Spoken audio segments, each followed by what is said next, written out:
Hello दोस्तों और प्यारे विद्यार्थियों, कैसे हैं आप सब। मैं हूं व्रत कुमार और आप सभी का स्वागत है मी एन वाई यूट्यूब क्लास के अंतर्गत। और आज हम पढ़ने वाले हैं बीए फर्स्ट ईयर के लिए। ध्यान रखिएगा, पेपर यहाँ पे 2 है और ये क्लास उनके लिए भी है जो पढ़ना चाहते हैं राजनीतिक दल के अंतर्गत, भारतीय राजनीतिक दल के अंतर्गत बहुदलीय व्यवस्था कैसी है, ठीक है ना, और क्षेत्रीय दल कौन कौन से हैं और राष्ट्रीय दल कौन कौन से हैं। लेकिन फिलहाल अभी हम जो बहुत ही महत्वपूर्ण वो ये समझ रहे हैं कि दलीय व्यवस्था की विशेषता क्या है, भारत की दलीय व्यवस्था की विशेषता क्या है। वैसे जैसे हम बात करें तो कोई भी अगर लोकतंत्र की बात की जाती तो लोकतंत्र की शुरुआत दलों से ही होती है। यानी ये कहा जाता है कि लोकतंत्र को चलाने के लिए राजनीतिक दलों का होना जरूरी है।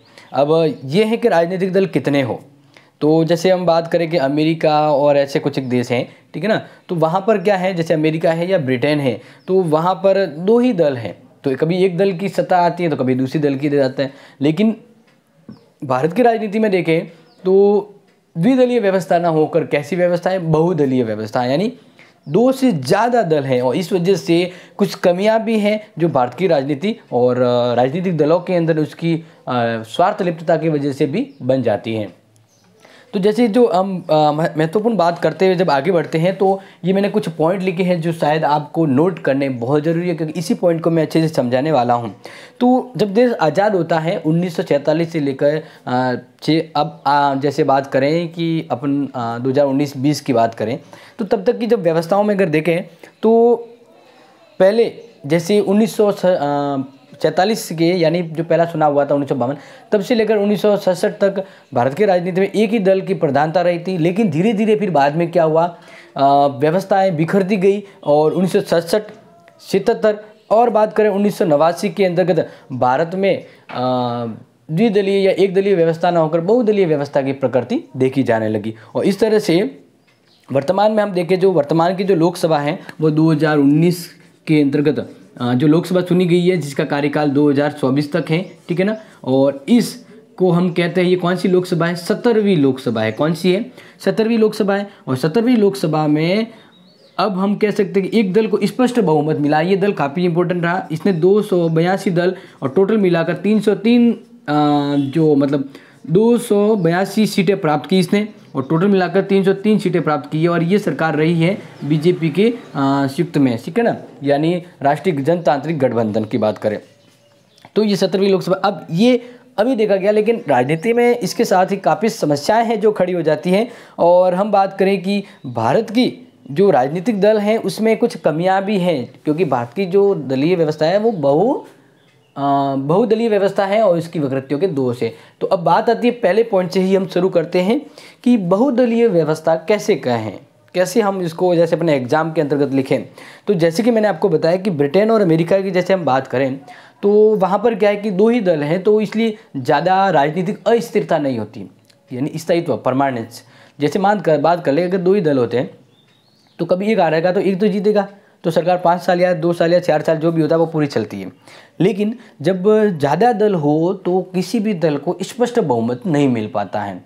जैसे मान लीजिए अगर 100 के लिए चुनाव हो रहा है तो 2 दल होते हैं, तो एक को 51 मिलेगी, एक को 49 सीटें मिलती है, तो एक सरकार आराम से 5 साल पूरे कर सकती है। लेकिन उसकी जगह 10 दल हो, 100 सीटों के अंतर्गत 10 दल खड़े हो जाए तो किसी को भी आधी सीट नहीं मिलेगी, और इस तरह से वे दल गठबंधन करते हो, अस्थायित्व रहती है सरकार। तो ये एक बहुत बुरी व्यवस्था है। बहुदलीय व्यवस्था के अंतर्गत की बात करें तो भारत की राजनीति की अगर हम बात करें तो मैं कुछ आंकड़े जैसे बताऊं कि अगर बात करें 2014 की जब लोकसभा की हम बात करते हैं, ठीक है ना, 16वीं लोकसभा थी ये, तो इसके अंदर भारत की राजनीति में कितने दल थे, तो इसके अंतर्गत हम बात करें तो भारत की राजनीति में इस दौरान काफ़ी ज़्यादा दल हैं वो आ गए थे। अब काफ़ी ज़्यादा दल की जैसे मैं बात करूं तो कितने दल हुए थे, तो 16वीं जो लोकसभा थी उसके अंतर्गत आप ध्यान रखें 1687 दल बन गए थे छोटे मोटे। कितने दल बन गए, 1687 दल बन गए छोटे मोटे। अब देख लीजिए, एक देश और इतने दल, और इतने दल के अंतर्गत जब चुनाव हुआ तो चुनाव के अंतर्गत भी कितने दलों ने भाग लिया, 464 दलों ने भाग लिया। कितने दलों ने भाग लिया, 464। अब बात कर लीजिए कि अगर लोकसभा में 543 सीटें हैं जिसमें बहुमत लाने के लिए कम से कम 273 सीटें की लगभग ज़रूरत होती है, तो अब इतने दल चुनाव लड़ेंगे तो क्या किसी एक दल को बहुमत मिल सकता है? नहीं मिल सकता। तो वो गठबंधन करते हो, इस तरह सरकार अस्थायित्व में रहती है। ऐसी ही हम बात करें तो 31 मार्च 2021 तक की अगर हम मैं बात करूं, ठीक है ना, 2021 तक की बात करूं तो वर्तमान में इस दौरान भारत में राजनीति में कितने दल हुए हैं, टोटल कितने दल हैं? तो दो दलों की संख्या है लगभग 2700 के आगे पीछे, यानी 2700 लगभग दल हैं वो भारत की राजनीति में वर्तमान में मौजूद हैं। और इस तरह से बात करें तो ये तो दल है जिसमें से 7 तो है नेशनल दल, ठीक है ना, राष्ट्रीय दल, और 50 से ज़्यादा हैं राज्य दल। तो ये है दलीय व्यवस्था, बहुदलीय व्यवस्था। तो जितने ज़्यादा दल उतनी ही ज़्यादा सरकार को स्थायित्व रहने की टेंशन रहती है। तो ये एक आंकड़े हैं जो आप इसको समझें। बारी आती है पॉइंट नंबर 2 की। पॉइंट नंबर 2 क्या है? राजनीतिक दलों में बिखराव। बिल्कुल ध्यान रखिएगा, राजनीतिक दलों में बिखराव, विभाजन और दलीय व्यवस्था में अस्थायित्व, ये बहुत इंपॉर्टेंट है। जैसे हम बात कर ले कि एक बिजनेस के अंतर्गत एक से ज़्यादा हिस्सेदार होते हैं, तो वो बिजनेस पता नहीं कब उसकी पार्टनरशिप टूटे बिखर जाए। और एक व्यक्ति अगर एक बिजनेस को लेकर चलता है तो वो उसके हिसाब से चला सकता है। तो अगर एक बिजनेस में काफ़ी ज़्यादा पार्टनरशिप है तो इस तरह से वो कभी भी उनके विचारों में गलत फहमियों की वजह से टूट सकता है। तो ये भारत की राजनीति में ये काफ़ी ज़्यादा है। अगर आप देखें तो मैं बताऊं तो भारत की राजनीति में काफ़ी ज़्यादा दल हैं और इस वजह से दल बिखरते हैं और टूटते हैं। सबसे पहले जो दल महत्वपूर्ण दल था वो था कांग्रेस, लेकिन कांग्रेस में ही विभाजन हुए और कांग्रेस से ही छोटे मोटे नए दल बनने लगे। जैसे कांग्रेस आई दल बने। इसी तरह जो राष्ट्रीय जनदल था, ठीक है ना, राष्ट्रीय जनदल की जैसे बात करें तो 1976 के अंदर सत्तारूढ़ जनता पार्टी थी, और सत्तारूढ़ जनता पार्टी है वो बिखर गई, टूट गई, और उन्हीं में से 1988-89 के अंतर्गत जनता पार्टी आई। कौन सी पार्टी आई? जनता पार्टी या जनता दल, जो आज बीजेपी हम कहते हैं। तो इस तरह से क्या है कि ये जो दल है वो अपना स्थायित्व, अपनी विचारधारा कायम नहीं रख पाते और अपने दल में टूट जाते हैं। जैसे कोई बड़ा दल है, कांग्रेस बड़ा दल था, और आज जितने भी दल देखते हैं वह कांग्रेस के अंदर से ही निकले हुए, उसकी जो जन्म कुंडली है वो भी कांग्रेस से। तो इस तरह से अगर अधिकांश राजनीतिक दल है उसमें बिखराव होता रहता है या विभाजन बार बार, वो जैसे बात करिए एक बड़ा दल है, अब इस दल से 2 दल बने छोटे छोटे, और वापस इस दल से ये भी दल बना छोटा, एक और ये बना, इधर से भी एक दल बना। तो ये इस तरह से बार बार जब टूटते रहेंगे तो भारत की राजनीति ज़्यादा दल होने से अव्यवस्था और लोकतंत्र में काफ़ी समस्याएं होती है और दलीय व्यवस्था अस्थायित्व बनी रहती है, ये समस्या खड़ी रहती है। बात करें तीसरा इस भारतीय दलीय व्यवस्था की विशेषता की बात करें तो अधिकांश जो राजनीतिक दल हैं, ठीक है ना, अधिकांश राजनीतिक दल हैं उसमें आंतरिक लोकतंत्र, ध्यान रखिएगा, आंतरिक लोकतंत्र और अनुशासन का अभाव होता है। आंतरिक लोकतंत्र आप कैसे बताएंगे मुझे? अगर आपसे पूछा जाए लोकतंत्र क्या है तो आप सबको पता है कि लोकतंत्र क्या होता है, ठीक है, उसमें कोई दोहराए नहीं या कोई डाउट नहीं है। लेकिन आंतरिक लोकतंत्र का मतलब ये होता है कि एक दल के अंतर्गत, जैसे हम कहते हैं खेल, कोई क्रिकेट खेलते हैं तो क्रिकेट खेल यानी खेल की भावना होनी चाहिए, तो ऐसे ये दल हैं उनमें दलीय भावना होनी चाहिए। एक लोकतंत्र के अंतर्गत दल है तो उनकी लोकतंत्र के प्रति आस्था होनी चाहिए। लेकिन ये जो दल है उसके अंदर ही लोकतंत्र नहीं होता है। क्यों नहीं होता है? जैसे हम बात करें तो ये जो राजनीतिक जो दल होते हैं उसमें अनुशासन है वो नहीं दिखता, अनुशासनहीनता दिखती है, न कोई नियम रेगुलेशन होते हैं। इस तरह से ये व्यवस्था अपने आप में ही बिखर जाती है। जैसे हम बात करें तो ये जो राजनीतिक दल है इसमें अनुशासन का बहुत काफ़ी कहते हैं ना कि अनबैलेंस देखा जाता है। जैसे देखिए अब कोई राजनीतिक दल है, जैसे मैं बात करूँ कोई भी एक ए दल है। अब ए दल काफ़ी सालों से राजनीति में सक्रिय है, लेकिन ए दल के दल का जो अध्यक्ष होता है वो सी है, और हमेशा अगर यही रहेगा और इसका बेटा ही वापस इस पार्टी का अध्यक्ष बनेगा तो इस तरह से वंशवादी और लोगों में अच्छे व्यक्तित्व को यहाँ पे मौका मिलने की संभावना कम रहती है। और इस तरह से जब एक ही व्यवस्था और एक ही व्यक्ति के हाथों में दल को चलाने का काम होता है तो उसमें लोकतंत्री व्यवस्था नहीं रहती है, अनुशासन नहीं रहता। तो दल में यही होता है, जैसे एक दल होता है, उस दल का कोई व्यक्ति हो गया, जैसे मान लीजिए बीजेपी में आडवाणी या जैसे कोई है, या अपने कांग्रेस के अंदर के जैसे गांधी जी हैं, मतलब गांधी परिवार से कोई बिलोंग करने वाला जैसे राहुल गांधी वगैरह हैं, तो अगर किसी पार्टी के अध्यक्ष है और सालों साल अगर वही रहे उस पार्टी के अध्यक्ष, तो दूसरों को मौका नहीं मिलेगा। दूसरों को क्या नहीं मिलेगा? मौका नहीं मिलेगा। क्योंकि इस तरह से अगर कोई प्रतिभाशाली व्यक्ति है, अगर वो उस पार्टी को आगे ले जाना चाहता है तो उसको नेतृत्व दिया जाना चाहिए। जैसे क्रिकेट टीम के अंदर भी समय समय पर जो कैप्टन है बदलते, क्यों? क्योंकि समय मांगती है कुछ ज़्यादा। तो इसलिए राजनीति हो या कोई भी पार्टी हो, कोई भी क्रिकेट टीम हो, उसमें बदलाव होना जरूरी है, तभी अनुशासन रहेगा। लोगों की उमड़ती मांगे हैं वो समायोजित होती है और अनुशासन रहता है, ये व्यवस्था होनी जरूरी है। फिर आती है 4 पॉइंट, संख्या बल, यानी नंबर ऑफ क्वांटिटी ज़्यादा, संख्या बल की दृष्टि से शक्तिशाली लेकिन विभाजित विपक्ष। जैसे बात करें, एक दल जो जीतता है तो वो सरकार सत्ता में आता है, दूसरा दल जो जीतता नहीं, हार जाता है, लेकिन जीते हुए दल से कम वोट लेकर वो सत्ता में, मतलब संसद में आता है, ठीक है ना। तो इस तरह से जो सेकंड नंबर का जो भी राजनीतिक दल होता है वह विपक्ष में बैठता है, विपक्ष में, सरकार के विपक्ष में। तो संख्या ज़्यादा हो गई उसकी भी। मान लीजिए जैसे कि अगर 500 वोट थे टोटल, तो 500 में से 260 वोट मान लीजिए ए ने लाए, तो ए तो जीतेगा, लेकिन दूसरा दल है जिसने 200 वोट लाए, तो अब वो तो सरकार तो नहीं बना सका, लेकिन विपक्ष में बैठेगा। लेकिन अब देखिए, संख्या बल में विपक्ष मजबूत है, वो सरकार को बार बार अपने काम के लिए दबाव भी डाल सकता है, सरकार से कह भी सकता है। लेकिन जो ये विपक्ष दल है ना, वही आपस में टूट जाता है, उसमें ही गतिरोध होता है, विपक्ष में बिखराव होता है। तो अगर लोकतंत्र में विपक्ष दल मजबूत है तो लोकतंत्र में जो सत्ता दल है वो गलतियां करने से बचता है, हाजिर जवाब होता है, उत्तर देता है। लेकिन अगर विपक्ष दल बड़ा होते हुए भी अपने आप में टूट जाता है, तो इस तरह से लोकतंत्र की जो साख है और जो मनमानी है सत्ता दल की, वो नहीं रोक पाती है। तो ये कमी यहाँ पे रहती है। फिर 5th नंबर पॉइंट, क्षेत्रीय दलों में निरंतर वृद्धि। क्षेत्रीय दल जैसे अगर मैं बात करूँ, शिवसेना हो गई, ठीक है, तमिलनाडु से DMK हो गया, ठीक है, और मतलब और भी जैसे मैं दल बताऊं, दलों की संख्या काफ़ी है। जैसे अगर आप चाहे तो नोट करते मैं बता देता हूं कुछ एक दल, जैसे कि द्रविड़ मुन्नेट्र कड़गम या DMK, अन्ना द्रविड़ मुन्नेट्र DMK, अकाली दल, मुस्लिम दल, केरल कांग्रेस, तेलुगु देशम, समाजवादी पार्टी, बसपा, YSP, कांग्रेस एवं नेशनल फ्रंट, मतलब ये मिक्स दल है। तो ये सभी क्या हैं? ये सभी हैं वो दल है। कौन से दल है? ये सभी दल है वो क्षेत्रीय दल है। कौन से दल है? क्षेत्रीय दल। तो ये क्षेत्रीय दल का मतलब होता है किसी क्षेत्र विशेष में ज़्यादा एक्टिव होते हैं।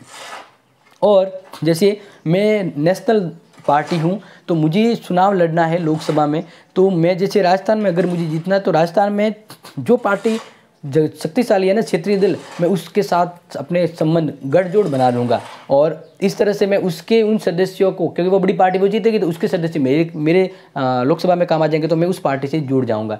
तो जब कोई बड़ा दल क्षेत्रीय दल से जुड़ता है, तो क्षेत्रीय दल को मौका मिलता है लोकतंत्र में आने का, उसे ज़्यादा महत्व मिल जाता है। और इस तरह से जब किसी बीच राष्ट्रीय दल को स्पष्ट बहुमत नहीं मिलता वो, तो क्षेत्रीय दलों की मदद करते, क्षेत्रीय दलों का सहयोग लेते। इस तरह से क्षेत्रीय दल धीरे धीरे इनको महत्व मिलने लग गया, तो ज़्यादा मात्रा में क्षेत्रीय दल बनने लग गए।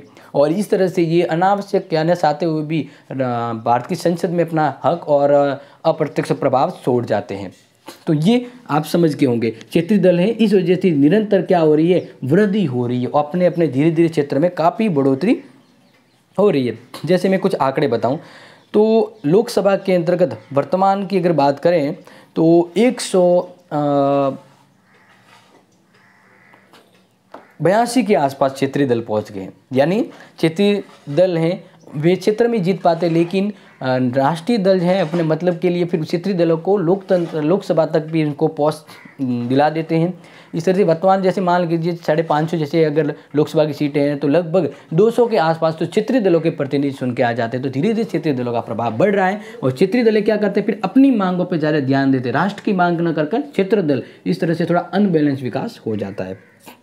बात आती है दलों में गुटबंदी। दलों में गुटबंदी, बिल्कुल आपने देखा है ना, कोई गुट होते हैं, अब गुट के अंदर भी गुटबाजी होती है, गुट के अंदर भी क्या होती है? गुटबाजी होती है। तो ये प्रॉब्लम होगी कि नहीं? बिल्कुल होगी प्रॉब्लम, क्योंकि गुट के अंदर गुट होगा तो ये समस्या पैदा कर सकता है। जैसे और कोई व्यवस्था देखें, जैसे मान लीजिए एक फलाना समाज है, अब उस समाज में वो समाज का गुट हो गया, उस समाज के अंदर भी कुछ छोटे मोटे आपस में बड़े बड़े या बोल बड़े लोग होते हैं, वो अपने अपने गुट बना देते। तो समाज के अंदर ही छोटे मोटे गुट बनेंगे तो समाज अपना उद्देश्य कैसे पूरा करेगा? नहीं करेगा, क्योंकि उसके अंदर कुछ मतलबी लोग छोटे छोटे गुट बना के समाज के विरोधी काम करते हैं। या जैसे कोई समाज का अध्यक्ष बनना चाहता है तो ये गुटबाजी है, उस अध्यक्ष को तोड़ देते हैं, उसको कमज़ोर कर देते हैं और समाज की कार्य नीति है वो प्रभावित होती है।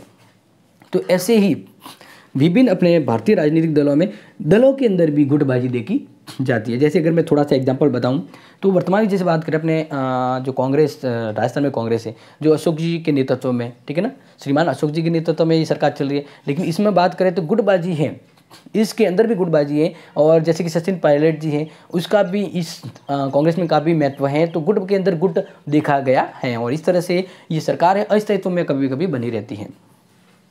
फिर है दल बदल।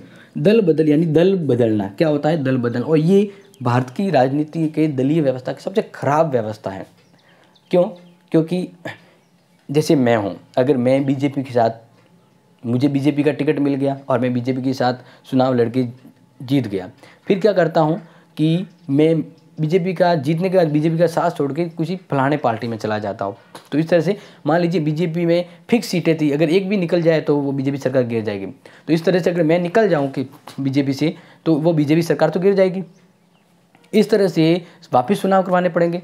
तो क्या होता है कि दल बदल से राजनीतिक दल और सरकार में अस्थायित्वता बनी रहती है, बार बार चुनाव करवाने पड़ते हैं और ये अव्यवस्था है। लोगों की मतलब की वजह से सरकार बार बार अनबैलेंस होती है। इस तरह से सरकार ने क्या किया, हमें दल बदल को रोकना चाहिए। तो दल बदल को रोकने के लिए 1985 के अंतर्गत 1985 के अंदर भारत के संविधान में एक संशोधन किया गया। संशोधन ये किया गया कि भाई हमें दल बदल को रोकना चाहिए। तो इसके लिए 1985 के अंदर 52वां संशोधन हुआ। कौन सा हुआ? लेकिन इसमें भी कुछ कमियां रह गई। तो इसके लिए वापस दल बदल कानून बनाने के लिए इसमें एक थोड़ा और बदलाव कर दिया गया और बदलाव किया गया 2003 के अंतर्गत जब 51वां संशोधन हुआ। इस तरह से कहा गया कि कोई भी पार्टी राजनीतिक दल की चुनावी जीत वाले दल से नहीं, यानी ऐसा पहले क्या था कि इसके अंदर क्या किया कि दल बदल नहीं किया जा सकता। अगर कोई पार्टी बिखर जाती है तो वो हो सकता है, तो ऐसे फिर वापस दल बदल तो होने लगा। तो इसमें कहा कि कोई भी दल है अगर वो जीत जाता है तो उसके सदस्य हैं वो दूसरी पार्टी में नहीं जाएंगे। इस तरह से ये सरकार को ठीक करने के लिए किया गया। ये मैं और मेरा परिवार, वंशवाद नेतृत्व की प्रवृत्ति। कुछ दल ऐसे होते हैं जिनका नेतृत्व है उनके परिवार ही करते हैं। परिवार जैसे शुरुआत में पिताजी ने किया था, पिताजी गए तो बेटा ने किया, उसका बेटा ने किया। इस तरह से एक दल के अंदर दूसरे लोगों को उस दल को आगे ले जाने का मौका नहीं मिलता, उनको नेतृत्वशील मौका नहीं, लीडरशिप नहीं मिलती। क्योंकि परिवार कहीं वंशवाद होता है। वंशवाद में होता है ना, जैसे अगर कांग्रेस के देखें तो ज़्यादातर गांधी परिवार के ही हाथों में कांग्रेस का नेतृत्व रहा है। तो इस तरह से, या फिर बीजेपी के तो अडवाणी जैसे हम बात करें, अटल जी उनके हाथों में रहा। तो इस तरह से क्या होता है कि किसी भी राजनीतिक दल को जब कोई दूसरा नेतृत्व करने वाला नहीं मिलता है तो ये वंशवादी प्रवृत्ति होती है। जैसे कहते हैं ना बॉलीवुड में नेपोटिज्म, भाई भतीजाबाजी होता है, वैसे ही यहाँ पे भी ये देखी जाती है। तो ये लोकतंत्र के और राजनीतिक दल के लिए नुकसान देता है। फिर बात आती है राजनीतिक दलों और राजनीतिक जीवन में अपराधी तत्वों में वृद्धि। मतलब होता है ना, आपने देखा होगा येन कैन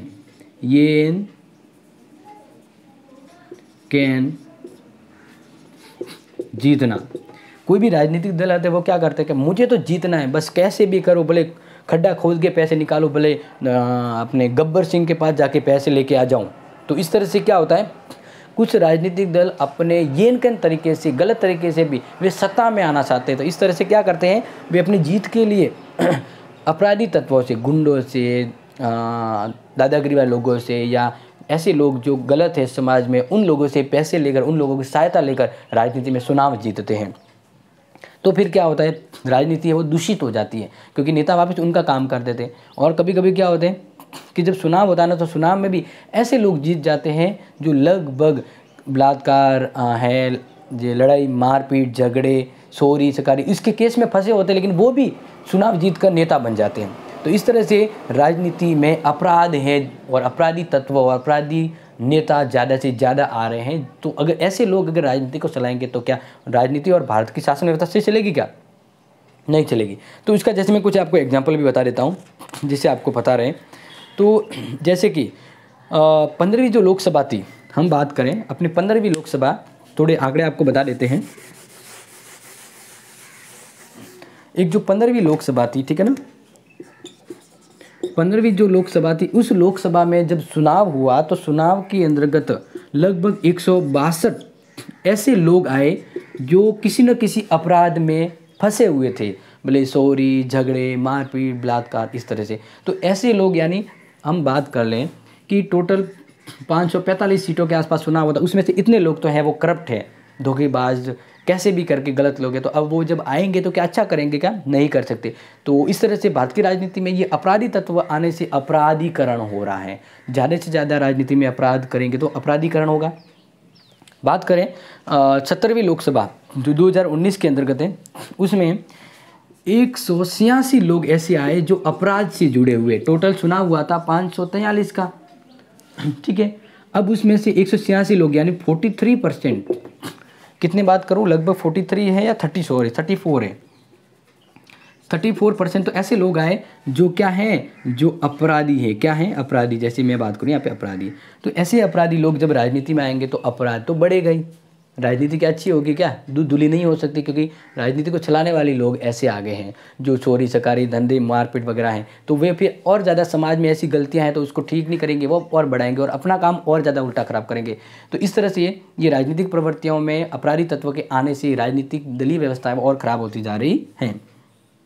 फिर आती हैं, जैसे आपने अपराध वाला देख लिया। नेक्स्ट है 10 नंबर पॉइंट, राजनीतिक दलों में नीतियों और कार्यक्रम में स्पष्ट भेद का अभाव। यानी कहते हैं कथनी और करनी में भेद, खाने के और दांत दिखाने के और होते हैं। तो ऐसा भेदभाव राजनीति में कोई नेता कहते हैं ना, आप मुझे वोट दीजिए मैं आपको सब कुछ दे दूंगा, ऐसे करके मतलब फलाने ढीगरे वो वादे करते हैं। जब चुनाव में आते हैं और जीतते हैं तब वो अपने अकॉर्डिंग काम नहीं करते, अपना मतलब अपना पेट भरते हैं।